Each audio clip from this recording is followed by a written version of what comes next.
It's Edge Radio Australia. Time for the Grey Wealth. Fantastic to have, well, what just a bunch of fantastic, knowledgeable human beings in the room. Of course, talking. Does that count me? No, I didn't. I hadn't finished the monologue. Sorry, you called me out there. I'm like, what? Aaron's being nice. That never happens. It'll never happen again, I promise. No, starting from the other end. Why not? Start at the bottom and move up. We all start. Like your rally career? Oh! So you can play that game. There's a bit of truth to that.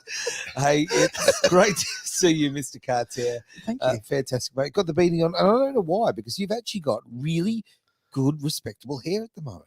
No, it's not. Oh, okay. All right. I haven't brushed it. I haven't gelled it and done the usual. Well, you don't have that problem. You haven't polished yours, so that's why you've got the hat on. I go down to the local bowling academy and just stick the head in there, get a good polish. It looks good. I'm happy with that. Now, a million miles away in a location I have no idea of, we have SHAK, mate. Great to see you, buddy. Good afternoon or morning, as the case may be. Oh, my YouTube feed shows a Sky News article. The coalition or concerns the coalition will partner with the Greens to kill Labor's housing plan. That's what we need, isn't it? The Greens and the coalition to get together. Oh, just what a combination. There we go. You know what would be even funny if the Greens and One Nation work together? No, that's not funny. That's, you know what, that is just, that's when two universities collide, mate. That's very, very what they say politics makes for some strange bedfellows. So my hate fever is kicking up. I'm just going to camera for a sec. No problem. Now, two very strange bedfellows would be SHAK and this man over here. I don't want to ever put you in bed with SHAK, but Derek, I'm so sorry what I just said. Wow. But do you research how awkward, like how to make the most awkward introductions possible? Oh, look, I've made a career out of it. Hey, Derek, so you've got an OnlyFans account. Derek, of course, wonderful show that is the Greater Wealth, presented here by Blue Sky Factory, an amazing organisation. You put together courses that actually teach people how to make the most of their financial journey, and I appreciate that very much as someone who's been on the positive end of that. Great to have you here, mate. You have the laptop. You are officially in charge. What's on the show today? Well, I'd like to go across the globe in a few ways. I'd like to start in the United States, then I'd like to flick over to Brazil, and then we end up in Australia. So let's have a look. Of course, there's the big breaking news that's happened. There was a second attempt, of course, on President Donald Trump's life. They have found alleged attempted assassination on his golf course where there was a barrel sticking out through the fence, apparently, something to that degree. We're still getting ideas on amazing, isn't it? Details on that. And of course, there were shots fired, but apparently it was from the Secret Service. This is the news details as they come to hand. So they had a different crew than last time, obviously, because the last one, whenever I see them, I just think about, I can hear in my mind the Benny Hill theme. You know, it's kind of got that feel of it. It was such a joke what happened last time. So they've stepped up. They've actually taken the shots first.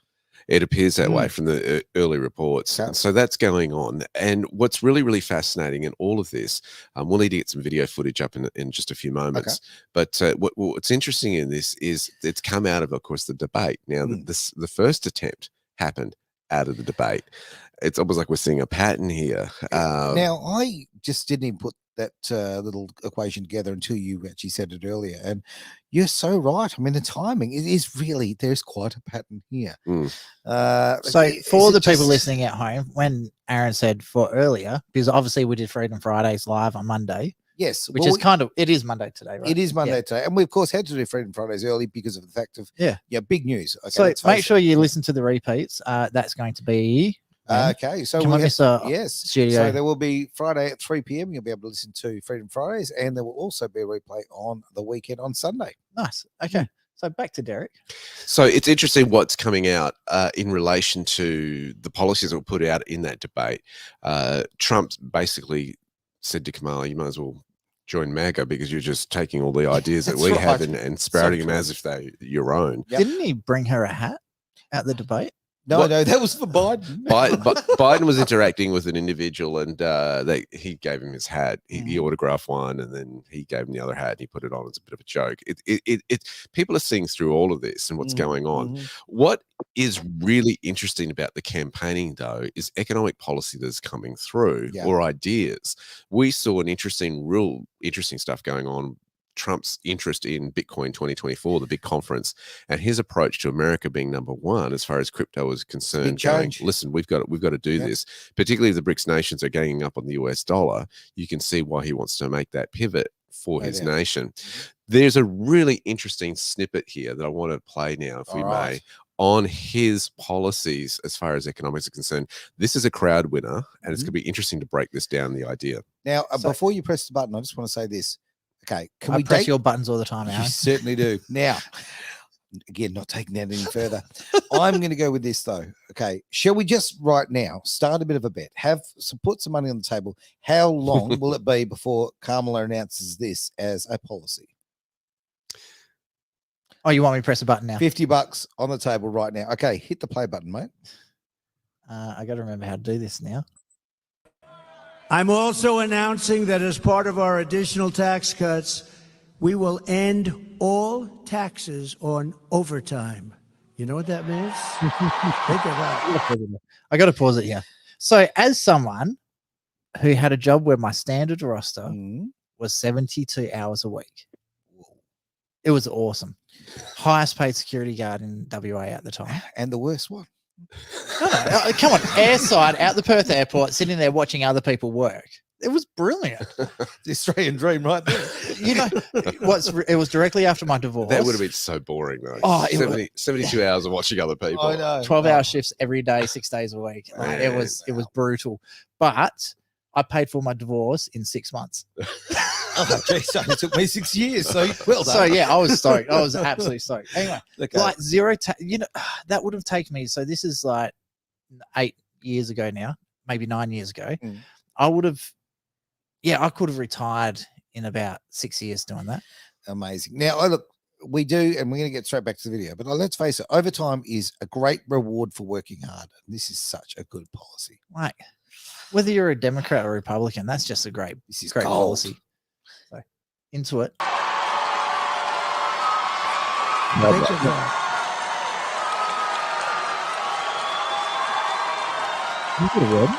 Think of that.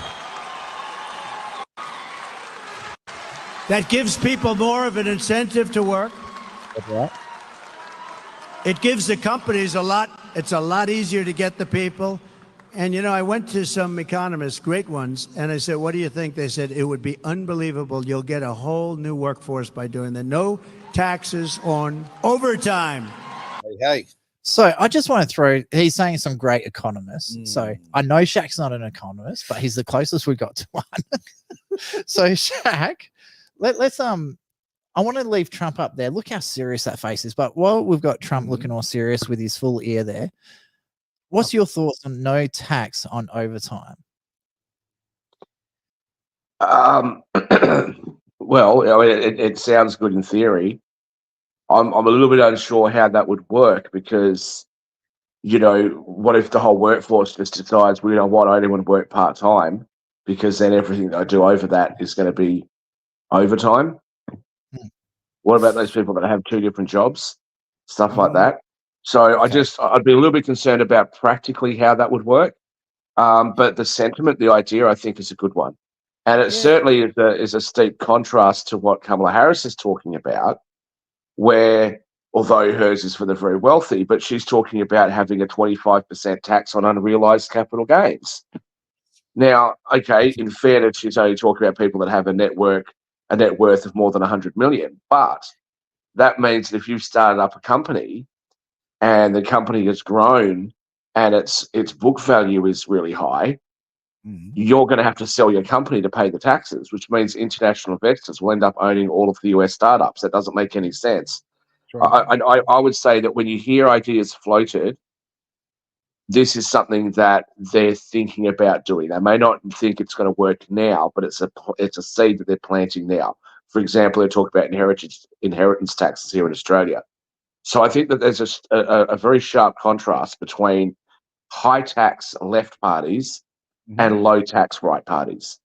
And personally, I think that the way to go is for a lower taxation of people and a broader based tax base.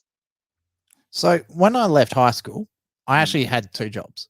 So I worked as Okay. a roof tiler, like during the business hours. Then Mhm. at night time, I worked as a glassy at nightclub, and that's Got how I paid for everything. Right.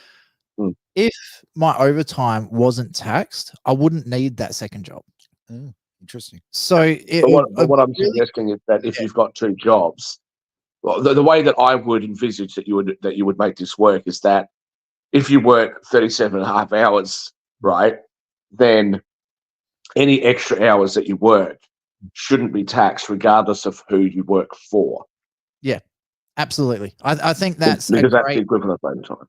Yeah. I think there's lots of ways you can massage this to actually make it work. But will need. for me, from a worker's perspective, it just means I wouldn't have to do that. You know, having those say 4 hours extra at home every week Yep. would drastically reduce burnout. It would make me want to stay at work knowing, hey, I'm getting my full, Mhm. $40, $50 an hour, whatever it is for overtime. So it takes all the incentive to actually have that second job away. Not only that, but encourages Americans to work harder, Yeah. to Mhm. rebuild their economy Yes. after the shocks that it's had. Because in terms of- ethically, well, for looking on the outside, looking in, it looks like that the ethics of the country have changed, right? And that hardworking sort of, and I'll achieve more, and I can go up the scale. That seemed to be so much part of America. Just doesn't feel like it is anymore. Look at Trump's first term. Mhm. It was to basically bring jobs back onshore, Yeah. right? Yeah. And to make America more self-sufficient and not be so reliant on overseas produced companies. Look at the tariff war it had with China. So this says to me, okay, I really want to double down in manufacturing for our country and being able to be productive. This is now giving the everyday person an incentive to work towards it as well. So in saying that, let's say it does come in, let's say Trump does organize it, let's say people are earning money like that. One thing I would request is that the financial institutions do not take that into account for affordability for mortgages, personal loans, credit cards, things like that, because I can see the GFC happening all over again. People will be taking this overtime into account because it's tax-free, it's disposable income for them. Okay. If they calculate their capacity based on that overtime, unless it's in their contract, they do it regularly and they've been doing it for a long time. Only at that point should it be taken into account for capacity. This is why policy needs to be really, really, really well sorted before it's put through, and this is why it's great to have the levels of government. I think you're going into a rather nuanced point there. The banks already discount overtime and stuff like that, and they average it. So there's a bit of a formula that they use. But I don't think that was the cause of the GFC. The GFC was caused, in my view, by the Fed and most importantly by the government, saying that everybody should own their own home, and basically changing the regulations that the banks would loan when the banks ordinarily wouldn't have made those loans. So I blame the government for it. Yeah, I 100% agree with you, Shaq. That was the cause of it. But I really hope that the banks are allowed to set their own lending capacities, not the government. Okay. Because it seems like whenever government touches something, they fuck it up. So, sorry, Derek. Whenever the banks touch something, they stuff it up. So anyway, I think we get back into it. Absolutely. The people who work overtime are among the hardest working citizens in our country. And for too long, no one in Washington has been looking out for them. Those are the people. They really work. They're police officers, nurses, factory workers, construction workers, truck drivers, and machine operators. It's time for the working man and woman to finally catch a break, and that's what we're doing, because this is a good one. So just one other thing I want to say on that one. Like, you listen to all the people that he's identifying there. Yep. So how many of them would be sending money offshore? Not many of them. Most of those people on their way home, they'll be stopping off at local grocery shop to do their food shopping. And if you chuck an extra $50 in someone's pocket, what are they going to do with it? Spend it. Spend it generally within the local community. So to me, like, there's so many positives with this. Like, obviously there's going to be risks on everything. The government's going to lose a heap of money because they're not how much tax is actually generated from overtime. He's got that covered with the tariffs coming in from China. So of course, we'll make But, that's the thing with these tips. If I've gone out and I've earned the money, and I'm at a restaurant, and I give you a $50 tip, I've already paid tax on that money, right? So, like, you shouldn't have to pay tax on it again. It's a gift from me to you to recognise your, your good service. And I have to tell you, I never really used to tip in Australia because I figured, hey, like our wages are higher. But I do tip now. I mean, I'm not going to tip everywhere, but when I go to a nice restaurant, sit down, I always give the staff a bit extra because I think it's the right thing to do. So I think there's that clear contrast. I mean, Kamala Harris is talking about increasing the corporate rate of tax back to 28%, which is basically our rates. Now, if the US wants to remain competitive, it needs to have a tax system which is competitive. Most of Europe is sitting around the 20% mark, sometimes less. Ireland, for example, 12.5%. And even places that you normally would consider to be high tax, like Sweden, its corporate tax rate is 21%. So lowering the tax has actually resulted in a boost in their economy. Now, Kamala Harris's grand idea is to increase the taxes to 28%. It used to be 40%. So she's like, oh, well, it's the halfway point. No, don't do that. You don't need that much money. SHAK, why would she think this way? Why would Kamala Harris, whatever her name is this week, why would she care about what's happening in the other countries? I mean, look, she hasn't been to the border, but she hasn't even been to Europe, right? So why would she care about what's going on in Europe? Yeah, Exactly. she's insular idiot ideas. Well, everybody's point with Kamala is if you can fix it, why don't you do it now? You've had 3.5 years. Go and do it. Right? You can wake Biden up at But 4 p.m. I'm really surprised. I watched the debate live with Joel Jamal. I was on his show for the debate, By the way, and like I thought he won. I thought it was a really good version of him. He was very, very restrained.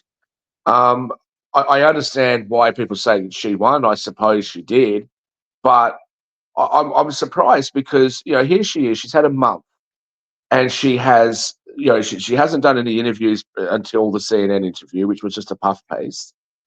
She goes out on the debate stage, and pressed for, like, when she's asked questions about immigration, and her answer was that nobody shows up to Donald Trump's rallies, and when they do go to Donald Trump's rallies, they get bored and they leave out of exhaustion and things like that. That is not an answer to immigration.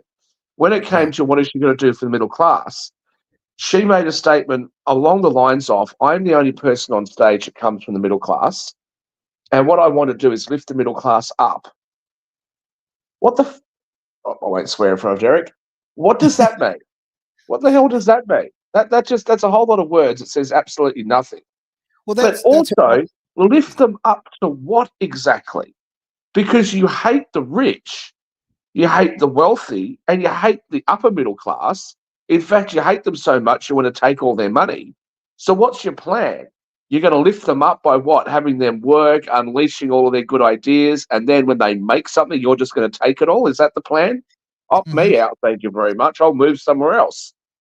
And I don't think that is the key point. I don't think she understands that a lot of the people who aren't in that upper echelons on the money that they can actually earn, like the major corporation owners, they actually have the facilities and the capital to be able to go, you know what, America's a no-go anymore.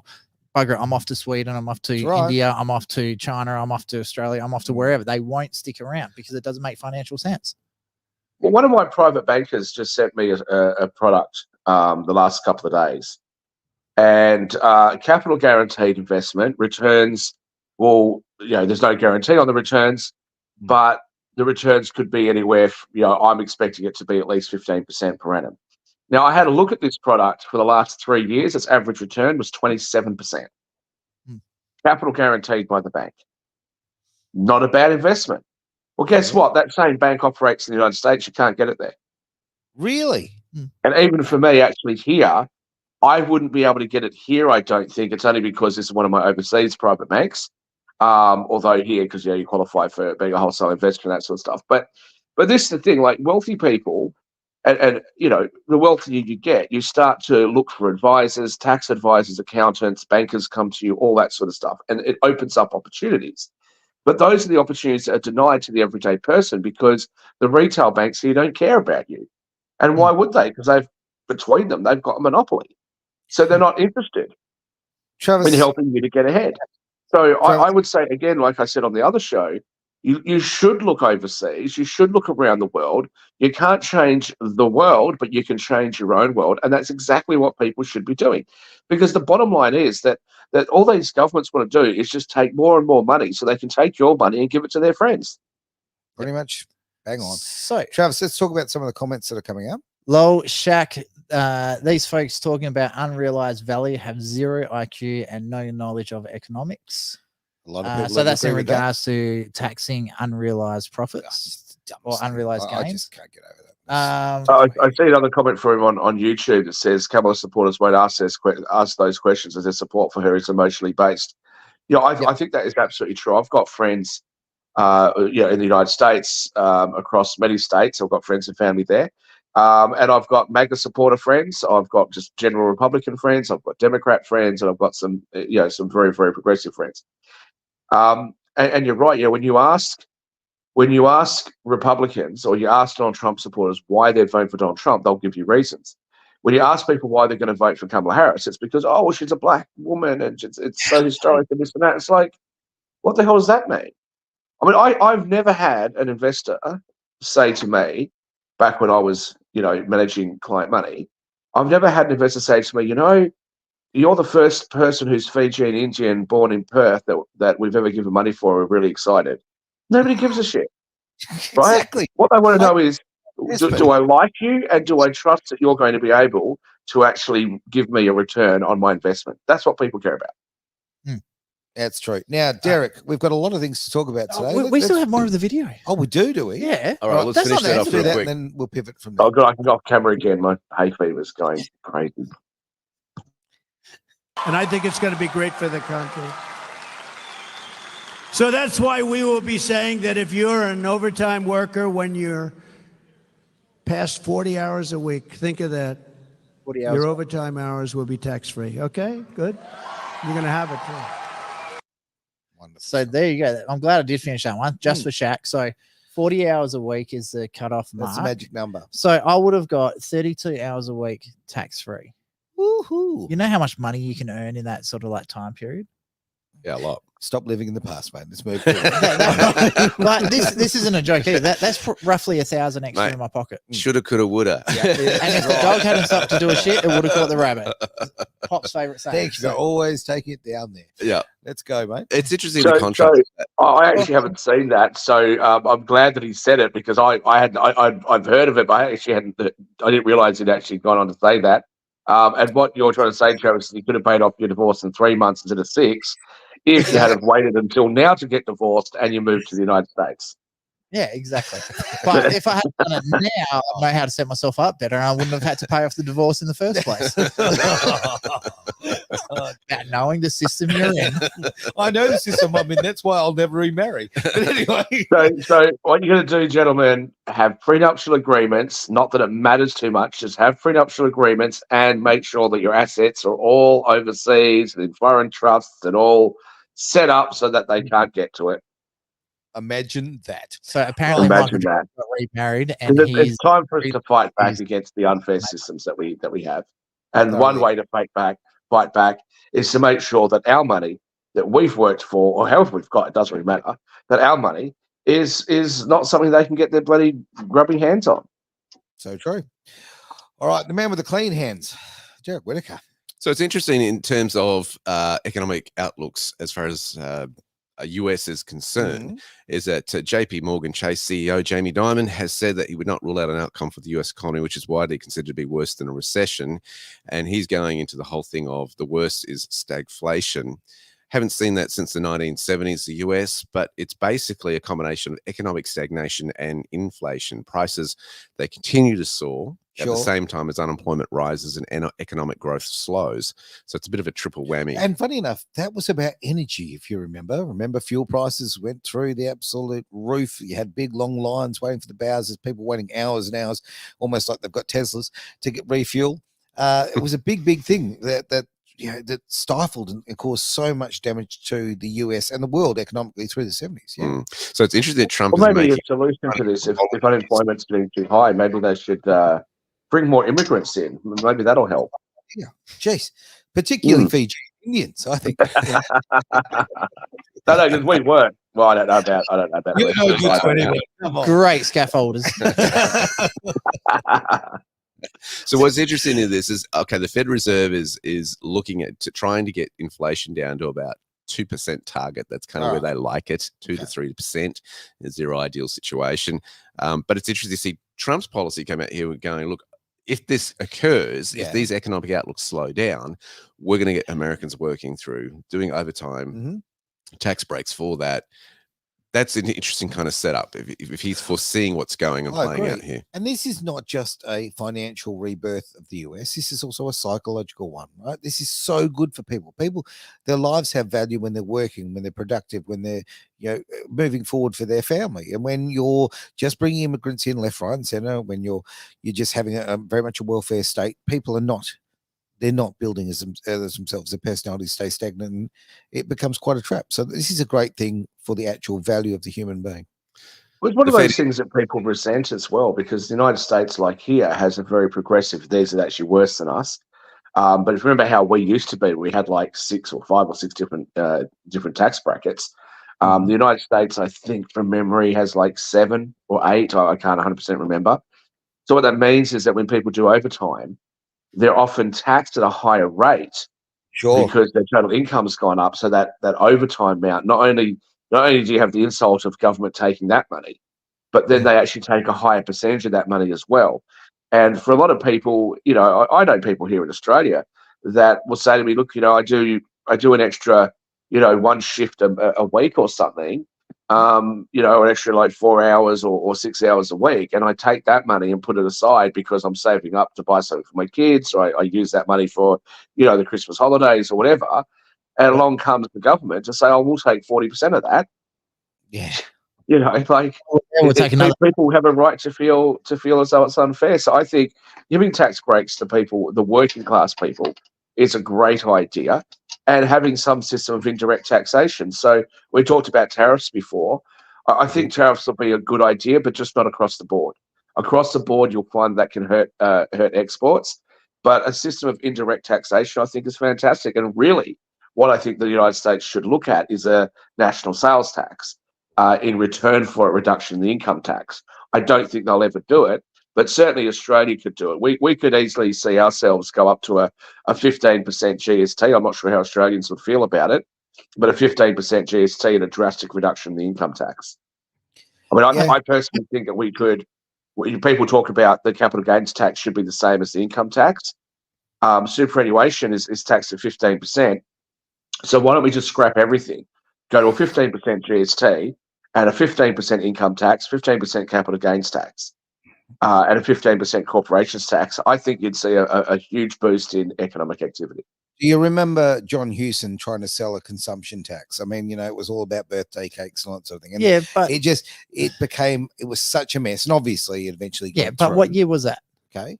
This is what it would have been 90s, early 90s. It was before I was an adult. Okay. Well, so remember, I'm 10 years younger than you. Could have been last week with you, but okay. 10 points. But Dr. Hewson did a poor job of it. Even when John Howard tried to propose it, there was stuff about birthday cakes and all that sort of stuff, but he managed to get it through. Yeah. So information back then, you had to rely on Channel 7, Channel 9, the West Australian, the Australian newspaper. So now, because the ability to find information is so much better, I think if you are going to try and push that sort of policy, or if you don't have a radical change in the way the taxation system works, I think you don't have to. You have to have a good couple of year lead up to it. You got to start explaining to people what the GST actually is, how it works, and then if you are going to boost it, not only your income tax has to come down, but things like stamp duty on housing, cars, insurances. Like, you've got to give and take. So if you don't increase the goods and services tax, you've got to take your tax away. You can't just be, oh, we don't add an extra tax because we can. So then you'd be Labor. No, and what's his name? Just got mental blank on his name for a second. The former Prime Minister. Which one? Which one? The one that stabbed Abbott in the back. Which one? Oh, Julia Gillard. No, that's wrong side. I don't know. There was someone stabbing in the back. Turnbull, Malcolm Turnbull. So he had suggested a 15% GST. I don't think that worked very well. But if you look at the countries that, like, say, Monaco, I know it's a very bad example. Let's look at Monaco, for example, right? they've got no income tax over there. They do have a VAT. You know, I personally think that what you'd find if you gave people a choice, whether they be wealthy or not, if you gave people the choice of an indirect taxation system and a regressive benefit system, so that the people at the bottom get the benefits that they need socially funded and the people at the top get less or nothing at all, I think you'll find that people would be a lot happier. Because and you'd probably find there'd be a lot less tax avoidance because nobody could be bothered. Because people would just sit there and say, you know what, I get to keep my money and, you know, I'm taxed when I spend it. Fair enough. Yep. Yeah, no. That's So, very cool. but isn't Dubai the same? They don't have an income tax. Well, so Middle East, well, actually, Dubai is introducing an income tax, and they have actually got a 5% sales tax now. But I think the Middle East is a little bit different because a lot of the misunderstanding of the Middle East as being a low tax place is that they have extremely high taxes on their oil exploration. So their taxes are at 50% on oil and oil-based products. In return, the people get a 0% income tax. Now, I do want to say, I looked at a particular mine, I believe it was in Indonesia, this is many years ago, and the deal with the government over there was the same thing. It was you can invest your money or whatever into developing this mine site. Then you can recover your money plus recover, you know, the cost of funding, like, you know, your interest payments and all the rest of it. Once you've recovered that, 50% of the product of that mine comes to us, and you can have the other 50%. I think actually that's quite reasonable, and I think that that's potentially a change that we could make in Australia, because at the moment all of the mining profits are going overseas. So why not have those profits actually stay here in return for lower taxes across the board? Now, whether the mining industry would accept that or not, I don't know. But again, if you have a look at Norway, Norway is another one where energy producers, whether they be renewable or otherwise, it's the same sort of deal. They get to recoup their money.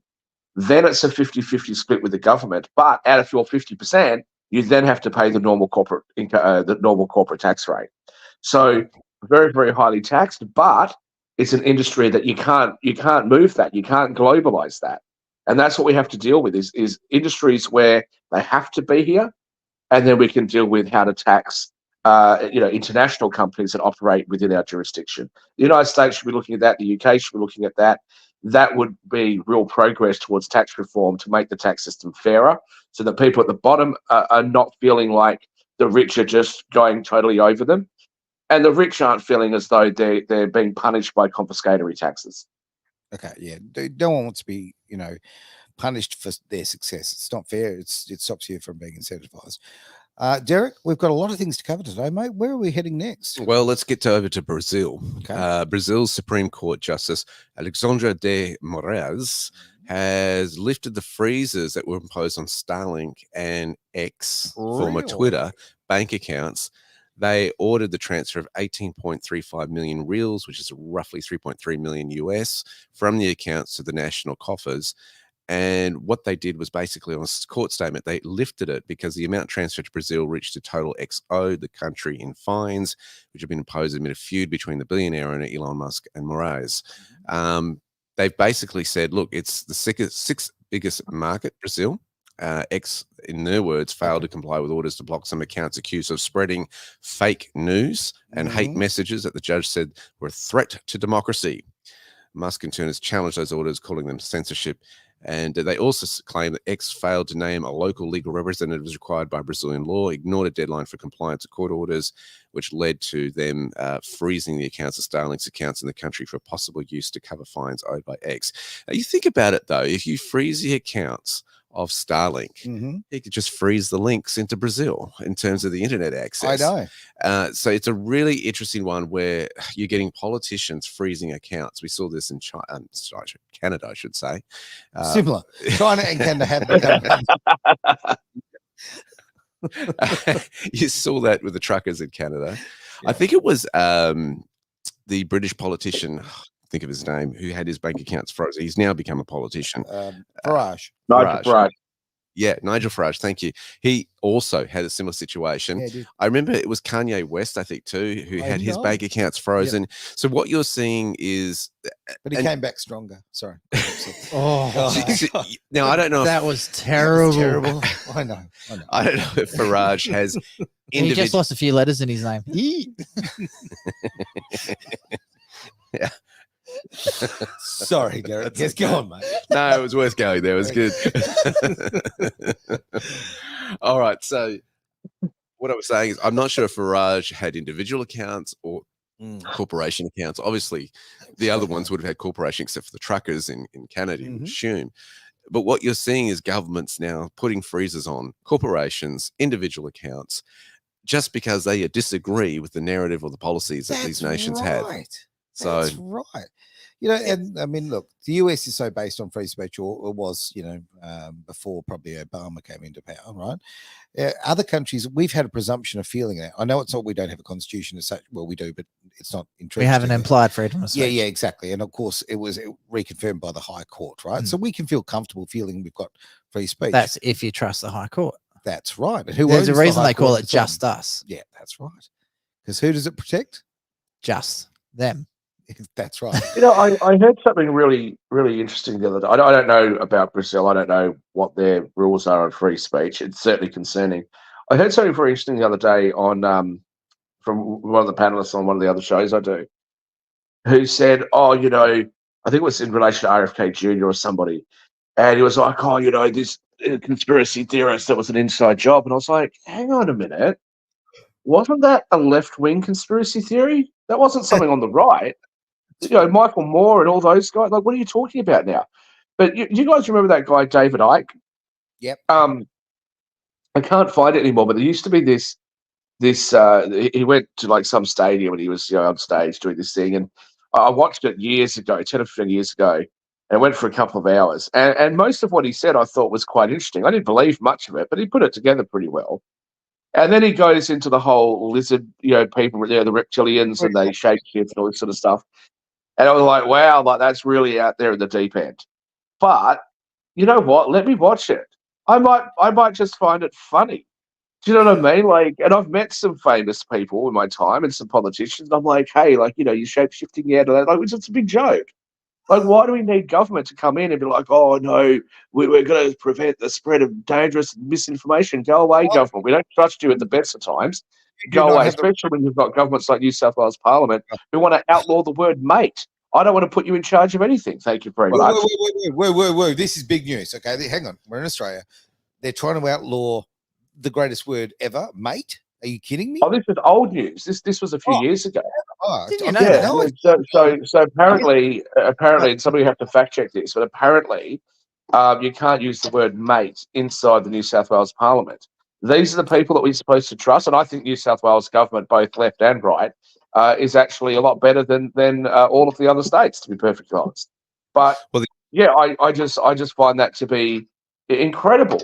And then they want us to trust it. And now you got Albo out there saying, "Oh, look, I'm going to ban kids from social media. I'm going to put an age restriction on there because I want to see the kids out there, you know, playing netball and running around the football oval and stuff."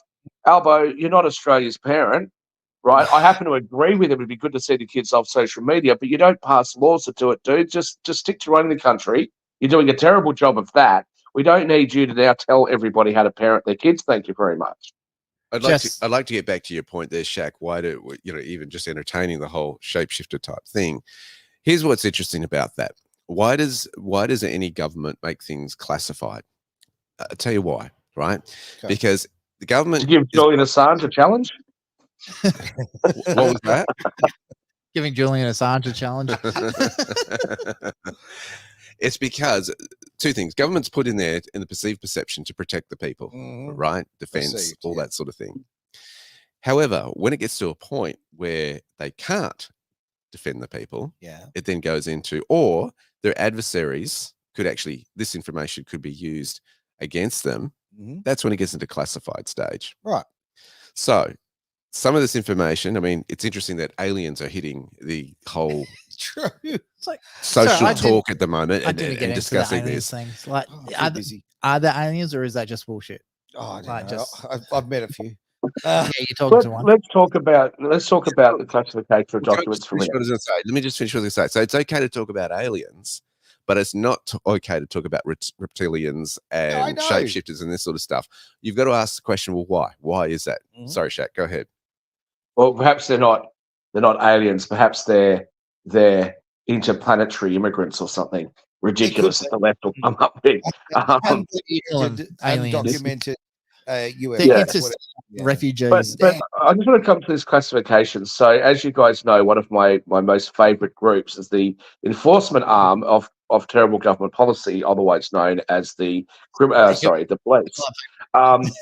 So, New South Wales Police, there was a report that came out, some sort of investigative report on them, and the police made an application that it could not be aired in New South Wales. You had to. It was a report on New South Wales Police. I think it was to do with the old 21st Division, and the New South Wales Police had applied for it, and they were granted it. So everybody in Australia could watch this investigative report into the allegedly corrupt workings of the police department in New South Wales, except for the people that lived in New South Wales. Imagine if we had a 2024 version of the Fitzgerald inquiry. That would open up a few doors. That's for sure. Just a few months ago, the Australian government tried to force Elon to censor stuff in Australia. Correct. What was the story again? It was some sort of violence. It deemed it as too. Oh, it was the stabbing of that priest in New South Wales. Yes. Oh, New South Wales again. Yeah, he was doing a live stream, and someone in the congregation got up and stabbed him in the eye, and the Australian government said, "Oh, that's too violent for the Australian people to see," and tried to get Elon to take it down. They lost that case, the Australian government. My whole thing on that one was, look what the guy was actually saying, the actual preacher. I actually think they were trying to censor what he was exposing him. He has preached boldly against all the stuff right through the whole COVID stuff, the whole situation of mandates and lockdown mandates and all that. I don't think it was the actual violence itself. It was what he was saying. I agree. Okay, so in the interest of things that could cause a rise in violence and things that potentially is misinformation, stuff like that, should we look back through our historical documents and say, look, there was once a time that we used to, our governments used to boil people alive in oil and stuff like that. Well, that's promotion of violence. There was a time that we thought the earth was flat. We should get rid. Times when we didn't understand that we rotate around the sun, not the whole universe rotating around us. Should we go through history and get rid of all of that? What about a book like Mein Kampf? Now, I'm certainly no supporter of that regime. I certainly don't think that horrible man deserves to be remembered. But we have to. We have to remember him. We have to remember what he did, and it's an important thing for us to study. Should we say to people that you should never be able to read it? I think people should, because people need to understand how Germany got to the position it did. And dangerous misinformation, according to whom? And what's next? The next thing is, no doubt, if you can't prove that God exists, they will come after you and say, we're going to ban that too. Just like other countries that have had very strong governments have done, where they've taken religion out altogether, and you're not free to worship anything. I won't name the countries, but you know which ones they are.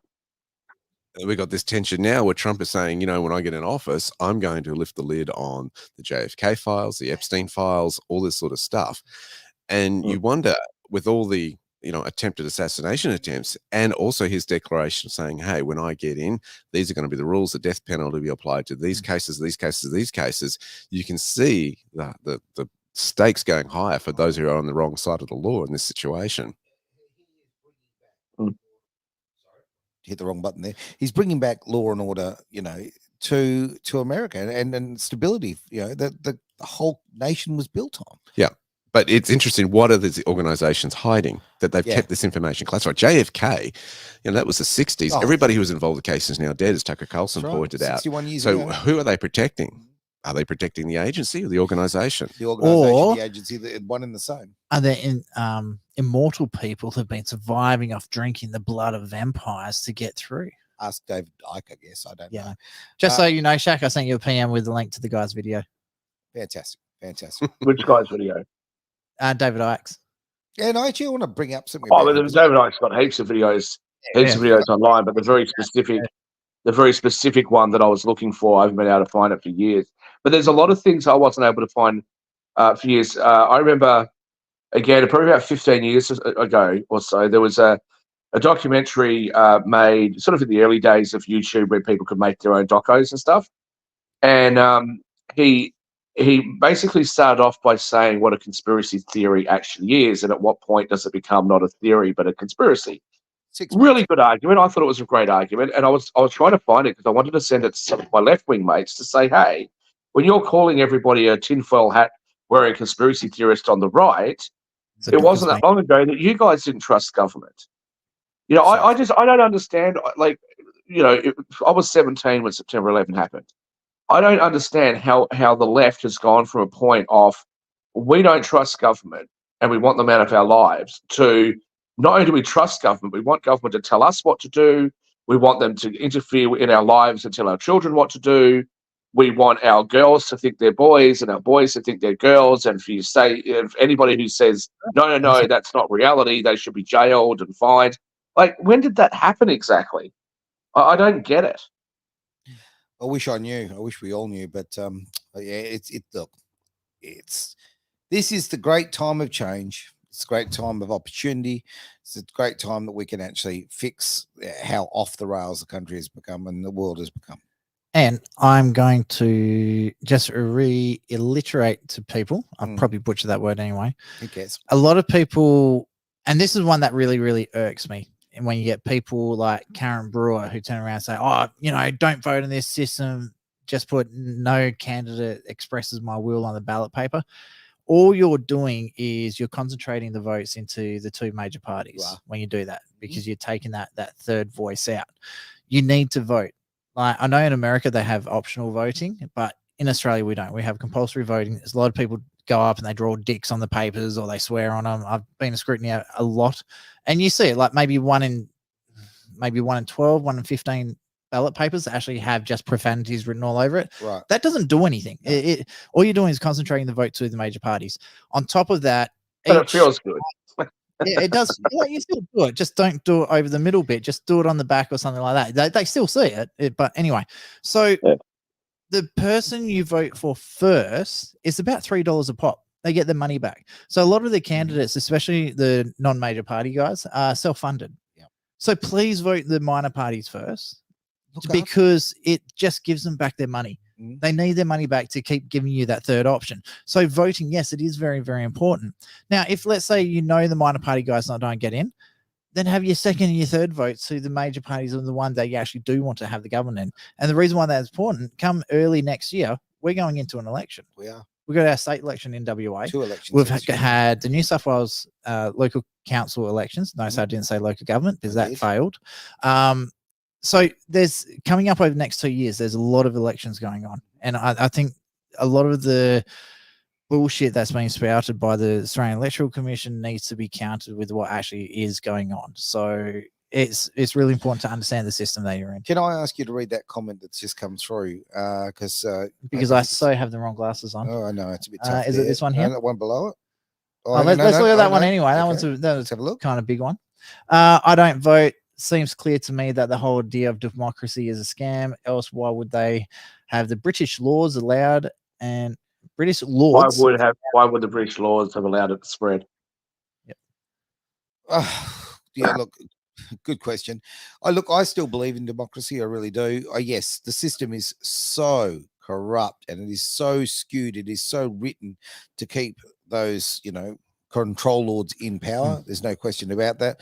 But I have faith, and I'll tell you why I have faith, because I've also seen the other side of it, and I've seen good people get in because good people got behind them.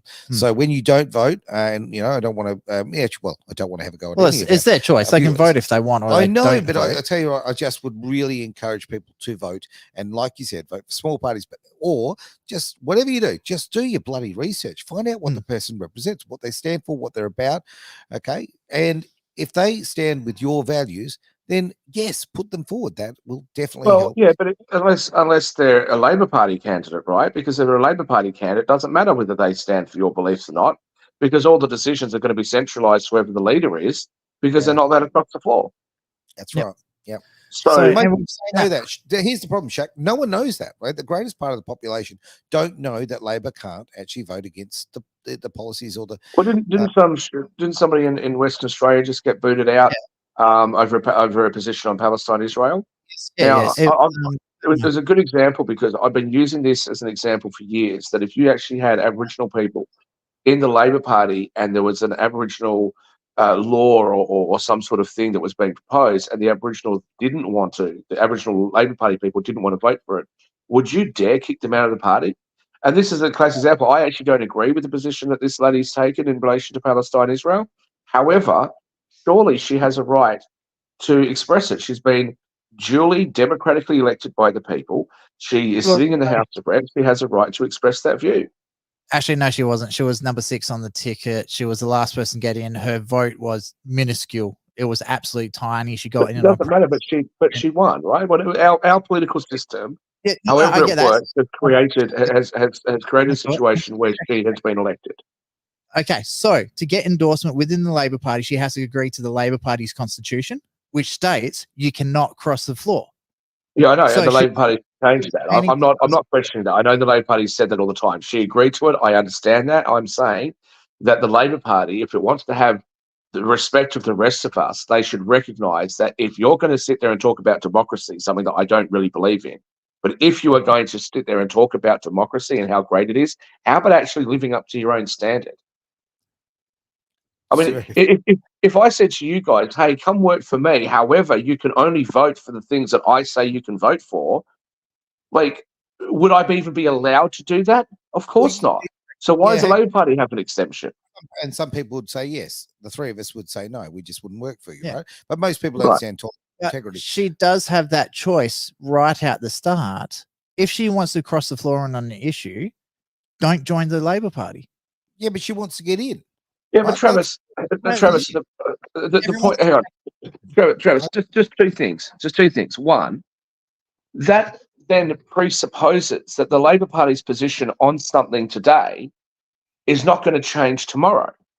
Well, so she may not have changed her position, but the Labor Party may change. I mean, this specific set of circumstances might be different, but as a general rule. But two, the more important point that I was making there is, you guys are saying, well, you should vote for somebody who shares your values, etc., etc. Well, and my response is, unless they are a Labor Party MP, because if they're all senator, because if they're in the Labor Party, it doesn't matter that they share my views because they don't have an opinion. Their opinion has to be whatever the caucus decides. Yeah, my point is exactly that, Shaq. I 100% agree with you. My point is people don't know that. People don't research it. Apart from, I cannot see the name, but this incredibly intelligent person. I think it's Deploy. There we go. Deploy. Whoever Deploy is, you're a legend. Thank you very much. For we do know him. He's given us his name before in another show, but I really appreciate. Anyway, I appreciate the fact that you voted for me in the past. I very, very much do because obviously I stand for what I stand for, and I don't deviate from that. I would be the guy crossing the floor if I was in a position to do so. Yeah, but that's the reason why we would vote for you.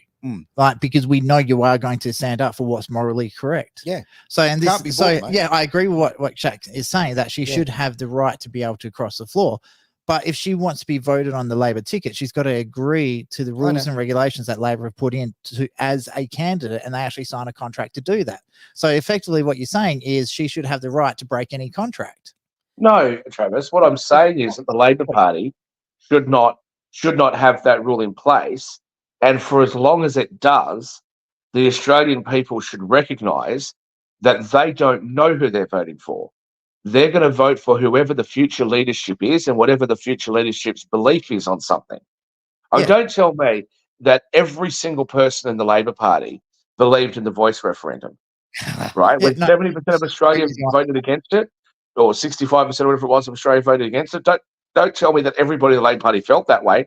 They just had to go along with it because some dickhead from Grangler thought it was a good idea.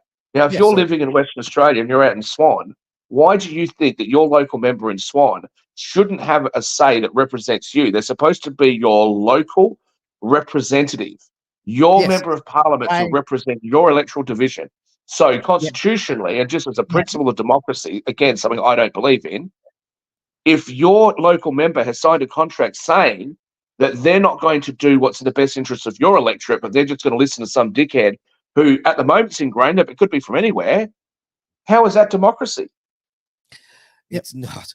So, Look, just want I to point love out. Deploy's comment here. So Shaq, Labour men have an IQ. yeah. So, Thank you, again, Adam. There we go, yeah. mate. Thank you very much for that. So Hey, I just really have to do this. We have to wrap up. We really do. Fine. Seriously, Fine. no. I want to throw to Derek for some thoughts here. We've had so many subjects. We've got to about 2 of them. but that's just our shows. And that's right. And that's how, guess what? This is what. Here's some democracy right here. Conversations, right? Natural conversations that take. We don't all agree, not on every point, and we're having these conversations because together we go, right? So, I want to throw to you, mate. Some thoughts to wind up the show. Well, I think you also, if you're going to have a freedom of voice, or you're going to say what you really think, I think you need to have a backup plan. And you got to be prepared for the consequences. And for your finances to be outside of the system of being frozen. Funny enough, I'm actually doing a course on that right now. Your wife is doing that with us as well. I think of that. Why do I say that? Because I had my bank accounts frozen. You've lived it, right? You saw it firsthand. When it doesn't really matter because it's something that happens to other people, right? We're sitting in a room that we've all been attacked in these sorts of ways. The I think 3 of you have. Have you had your accounts frozen? Yes, I did. Yeah, so I think I'm the only one who hasn't.